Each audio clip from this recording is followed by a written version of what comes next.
électricité du Jumpy. Ce point, j'avoue, n'est pas des plus simples, mais c'est pas non plus inaccessible. On part donc sur un réseau électrique en 12 volts. Pourquoi moi je ne veux pas de 240, j'ai pas besoin de 240. En fait, la quasi-totalité des équipements électriques aujourd'hui est accessible en courant continu 12 ou 24 volts. Donc il n'y a pas besoin de 240. Par contre, ça aurait pu se poser pour éventuellement le frigo, mais aujourd'hui il y a aussi de l'équipement qui marche très très bien en 12 volts, très performant. Et le 240 pour moi n'est pas nécessaire. Je comprends que certains véhicules en aient besoin, moi je n'en voulais pas. Ça fait de l'équipement supplémentaire et surtout un coût supplémentaire et des pertes d'énergie aussi pour pas grand chose. Donc là je vous montre mon schéma électrique qui vaut ce qu'il vaut, hein. Mais l'idée, c'est au départ de présenter un peu tous les équipements qu'on aura dans le camion, dans le van.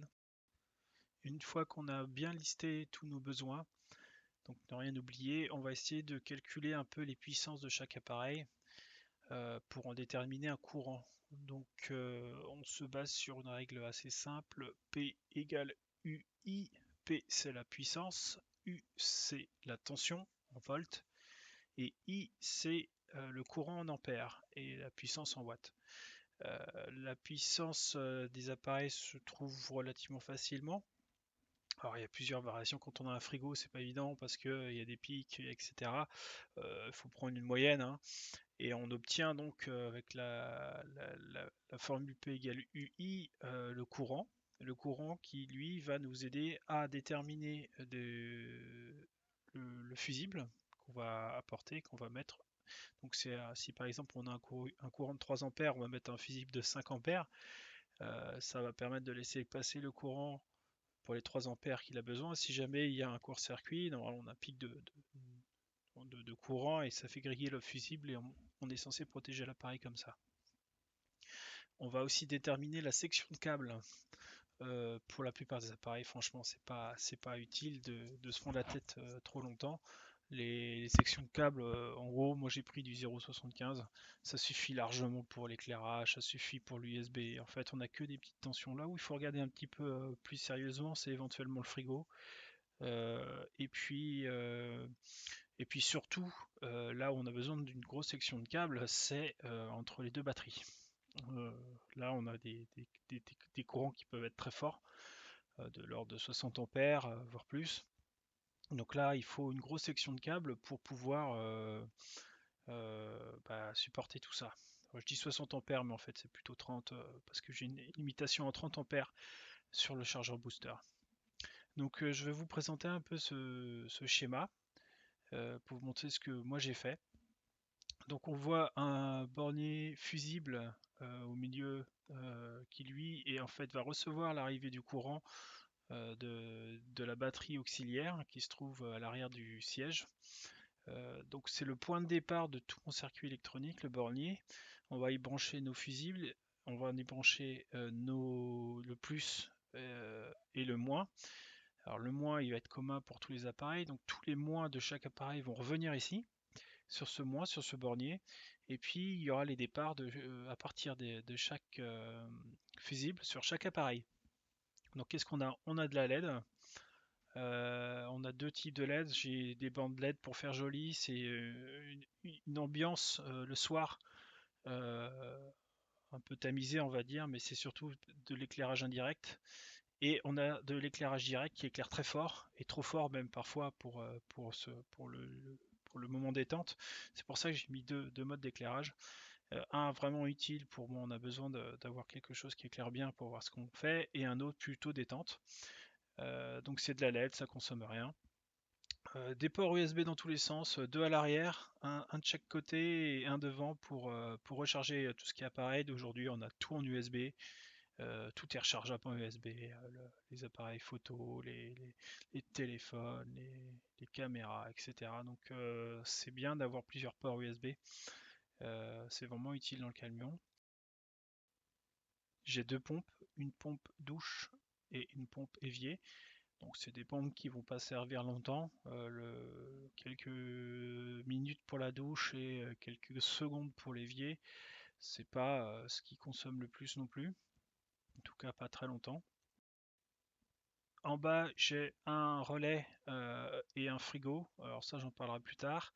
J'ai un chargeur LiPo, c'est une option que j'ai pas encore appliquée dans le camion, on verra plus tard, c'est pour charger mes batteries de drone.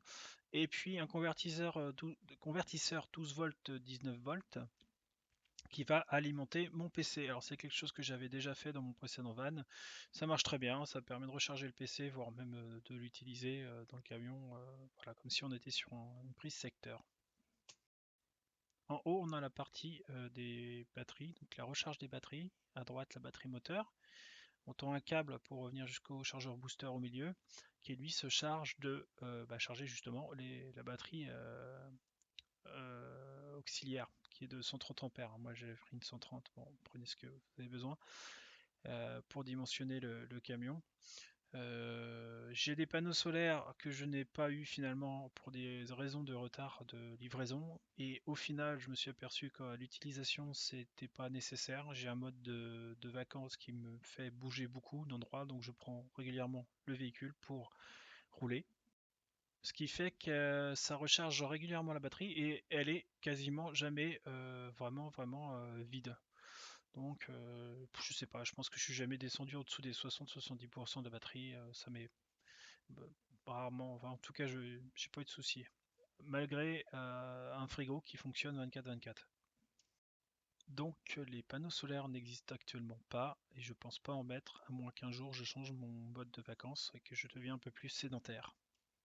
Pour le choix de la batterie, j'étais parti sur une 100 ampères. Après discussion avec H2R Équipement, je me suis plutôt orienté vers une 130 ampères, sachant que c'était pour le frigo, et en fait ça suffit largement, c'est pour mes besoins, donc très bien 130 ampères. J'ai rajouté un coupe-circuit, donc c'est la petite chose à gauche du bornier fusible 12 volts, qui me permet de totalement isoler mon camion d'un point de vue électricité. Donc tout l'arrière du véhicule, je peux le couper et comme ça je peux travailler ou être sûr que rien n'est branché à l'arrière et ne consomme la batterie. En fait, ce qui m'a posé le plus de problèmes, c'est le câble qui relie la batterie moteur au chargeur booster. Je m'explique. Il faut une section de câble assez conséquente à ce niveau-là pour gérer les charges qui peuvent. Mon chargeur booster est limité à 30 ampères. Ou 40, parce que j'ai des physiques de 40, donc c'est par là, donc c'est quand même assez conséquent. Et quand on fait un calcul de section de câble, donc c'est la grosseur du câble, en gros on arrive entre 10 ou 16 mm².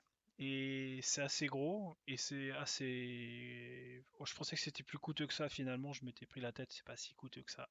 Mais en tout cas, cette section de câble, en fait, et cette longueur de câble, faut la calculer, il faut la prévoir. Alors moi, sachant que je ne savais pas encore où mettre tout ça, tout mon équipement électrique, j'avais le choix entre un tableau qui se trouve derrière le siège conducteur, un tableau qui se trouve à l'arrière gauche du véhicule ou un tableau qui se trouve à l'arrière droit du véhicule. Ça augmente les longueurs de câble et du coup ça augmente les sections de câble.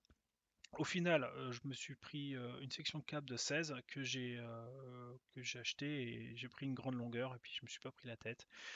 Et j'ai passé ça sous le véhicule et je vous explique ça dans une vidéo. Petit point électricité, je vous montre.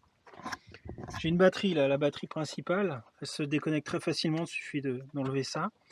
Le moins est ici, donc en fait, si je veux ramener une batterie auxiliaire dans l'habitacle, enfin plutôt dans la partie fourgon arrière, je suis en théorie obligé de me connecter à ce plus là et à ce moins là.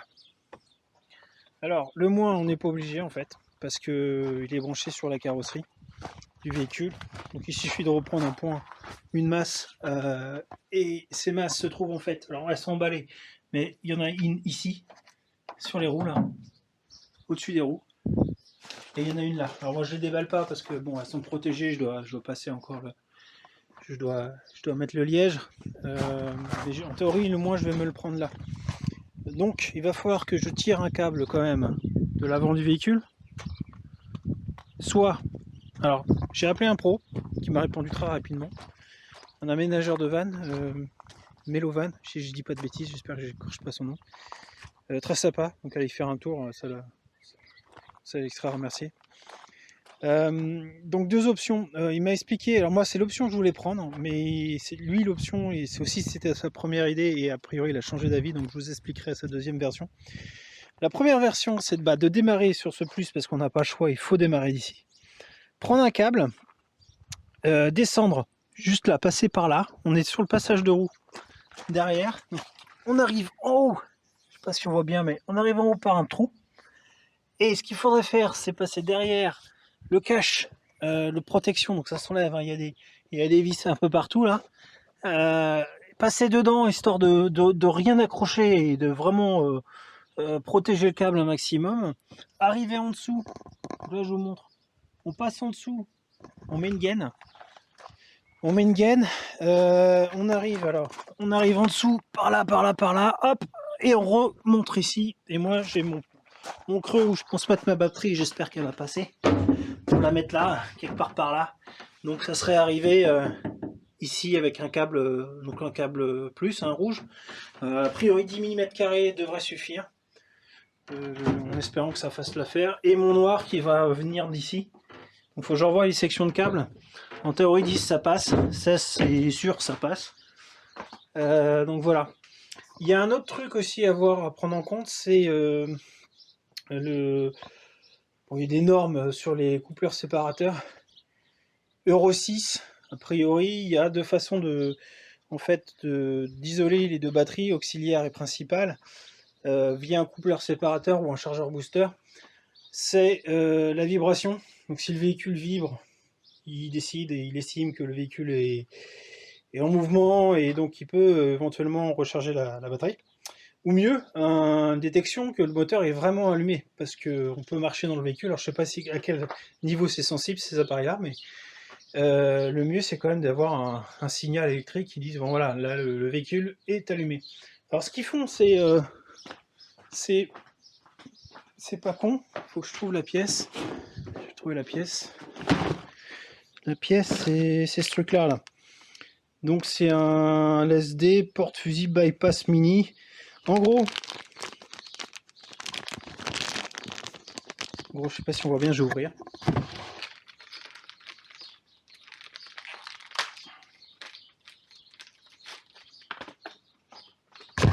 Voilà, c'est cette pièce-là, qui dispose a priori de fusibles. Je sais pas pourquoi il y en a deux. Ah bah si, en fait ça se branche en théorie sur l'allume-cigare, le connecteur de l'allume-cigare. Donc il y a un fusible pour l'allume-cigare pour rester compatible, on va dire. Et puis un fusible qui part pour la sortie ici. Alors je sais pas lequel est lequel, mais j'arriverai à trouver. Et l'idée c'est de se brancher sur l'allume-cigare, le fusible de l'allume-cigare, ou sur l'allume-cigare. Il y en a un à l'avant, ici, là, mais bon, c'est pareil, il faut tirer un fil. Moi, donc, j'ai cherché comme info où étaient les fusibles. Alors, pour info, sur le Jumpy, il y a deux endroits, même trois endroits où c'est blindé de fusibles. Enfin, surtout là, c'est sous le volant. Regardez-moi comment c'est bien fait, c'est super accessible. Hein, le jour où il y a un truc qui crame, en théorie, ça arrive pas souvent quand même. Pour changer ça, c'est un peu chiant. Donc, il y a une petite pince. Et puis, il y a les fusils qui sont beaucoup plus accessibles, qui sont dans le bloc moteur, qui sont là. Et qui sont voilà, tout simplement accessibles. Alors, je sais pas trop à quoi ils servent. J'ai pas la doc, j'étais obligé d'aller sur internet pour avoir le guide qui indique avec l'emplacement des fusibles à quoi correspondent ces fusibles. Je suis pas très content de ne pas l'avoir eu ce truc là quand même. C'est un peu le minimum, pardon. Donc pour mon histoire de détection de moteur allumé, en fait, au moins qui est le contact, et ça se fait avec l'allume-cigare, et moi j'en ai un à l'arrière. Alors on ne voit pas, mais ici il y avait un emplacement pour l'allume-cigare, un branchement allume-cigare. Donc moi je vais me connecter, merde, je vais me tordre le con, je vais me connecter dessus, et puis c'est tout. Donc la difficulté numéro 1, en fait, ça va être de se faire passer ce câble. Et je vous ai pas raconté la version 2, pardon. Donc la première version, c'est la mienne, et a priori, c'est celle qu'il expérimentait, et a priori, c'est pas top parce que on a quand même un passage sous le châssis, donc il va falloir une gaine de protection. Si on tape l'usure, tout ça, faudra checker à la longue. C'est vrai que c'est pas l'idéal, on va dire. Ça aurait été bien de rester dans l'habitacle ou rester sur un endroit assez protégé, on va dire. Et là, je passe en dessous et je reviens au-dessus. Moyen, moyen. Donc, la technique qu'il m'a expliqué au téléphone, on repart du plus. Alors, on se débrouille. Je pense que ce qu'il m'a dit, c'est sans doute monter là, par là, s'accrocher quelque part par là, aller ici, descendre dans le passage de roue. Alors, le passage de roue, je sais pas, peut-être qu'il y a un trou là. Ça a l'air d'être ça, ouais. Donc, il faut démonter en fait cette partie-là, ou une partie peut-être sur le côté, j'en sais rien. Il m'a expliqué ça au téléphone, donc c'est pas évident parce que moi je suis pas expert non plus, mais puis c'est pas facile. Ah, peut-être par là. Non, non, ça c'est. On va laisser comme ça. Bon, bref, il me dit qu'il faut démonter ça et passer derrière ça. Et on arriverait, en théorie, et ben je pense qu'on arrive là-dessous. Donc c'est pareil, il faut démonter tout ça, passer un câble là-dedans, là, sous ça. Je sais pas si c'est facile à démonter. À l'arrière c'était plus ou moins simple, donc je pense pas que ce soit très compliqué. Ah bon, ça fait toujours chier. Et si on arrive derrière ça, entre mon plancher arrière et mon plancher avant, je pense que je peux passer un câble. Et on arrive là. Alors le souci, c'est qu'on fait facile, peut-être pas x2, mais on est sur 2 mètres, 2-3 mètres en plus. Qui dit augmentation de la distance, en théorie, on augmente aussi la section de câble. Donc 10, ça devrait peut-être pas suffire. Peut-être que lui, il dit que ça le fait, mais je sais pas trop. Donc je vous dirai ce que j'aurais fait. Je pense que je vais garder mon idée de départ, et puis si jamais mon câble pète ou il passait bien protégé, j'en remettrai un autre. Voilà. Bon, au final, c'est ce que j'ai fait. Section de 16, je suis passé en dessous, version numéro 1, la plus simple. Là, je vous montre vite fait la création du tableau électrique. C'est plus sympa et plus facile de travailler sur une planche de bois comme ça dans un garage. On vise tout et après on assemble dans le véhicule. Alors voici le tableau final, tel qu'il est actuellement dans le van. Alors j'avoue, il y a moyen de faire mieux, mais bon, c'est comme ça qu'il est et ça me va. Donc en bas, on a la batterie. À gauche, on a le chargeur booster. Au milieu, on a le séparateur. Et le bornier à droite. Et maintenant, il faut passer tous les câbles. Alors je vous conseille dans les câbles, c'est de les étiqueter de chaque côté, comme ça vous savez à quoi ils correspondent.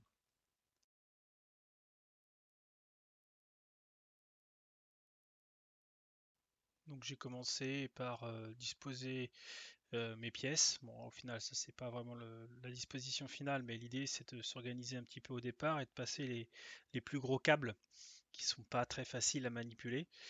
Donc c'est commencer à les tordre, à les mettre bien comme il faut et à visser ces portes fusibles qui vont rester en place sur la planche de bois. Et puis s'organiser pour commencer à accueillir d'autres éléments, et notamment le bornier qui va lui être celui où il y aura le plus de fils. Juste pour montrer qu'à l'arrière, il y a quelques petits fusibles qui sont dans le côté latéral gauche. Moi, j'ai refait un peu ça, j'ai remis des vis pour fixer ce connecteur, ces connecteurs. J'ai rien fait pour y accéder facilement. Donc le jour où ça tombe en panne, faut tout redémonter et ça sera un petit peu handicapant. Donc j'ai quand même essayé de passer le porte-fusible derrière les parois pour le prendre au niveau du trou à gauche pour éventuellement intervenir par ce côté-là. J'espère juste que j'aurai pas à changer de fusible ici parce que c'est pas super accessible. Encore une petite image pour montrer un peu le câblage. Donc moi, ma technique, ça a été de tout centraliser au niveau derrière le siège avant du conducteur. Au début, je voulais caler ma batterie dans le trou du marchepied, enfin du faux marchepied quand il y a deux portes latérales sur certaines versions de Jumpy. Au final, je l'ai mise juste derrière le siège et juste à côté de mon tableau électrique, donc vraiment collé derrière le siège. Là, c'est pour montrer qu'en fait, il va falloir penser aussi à faire passer des câbles derrière, c'est mieux, derrière les parois.